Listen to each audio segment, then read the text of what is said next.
তোমরা কি চাও যে যে কোনো কাজের জন্যই তোমরা বাইরে যাও না কেন সেই কাজে সফলতা পেতে?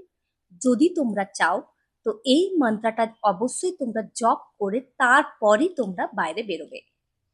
তো মন্ত্রটা হলো ওম শ্রী শুক্রায় নমঃ। তো তোমরা এইভাবে জপ করবে, ওম শ্রী শুক্রায় নমঃ, ওম শ্রী শুক্রায় নমঃ, ওম শ্রী শুক্রায় নমঃ। এটা করে বেরো। যে কোনো কাজের জন্যই তোমরা যাও না কেন সেই কাজে অবশ্যই কিন্তু তোমরা সাকসেস পাবে, মানে সফলতা পাবে।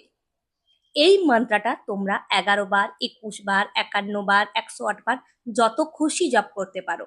করে দেখো তোমরা, যে কোনো কাজে কিন্তু তোমরা অবশ্যই সফলতা পাবে। তো এই ধরনের সুন্দর সুন্দর রেমেডি যদি তোমরা পেতে চাও অবশ্যই আমাকে ফলো করে রাখতে ভুলো না। বেশি বেশি করে লাইক করো, কমেন্ট করো এবং শেয়ার করো, যাদের এই ধরনের রেমেডির প্রয়োজন তারা যেন হাতে পায়। হর হর মহাদেব।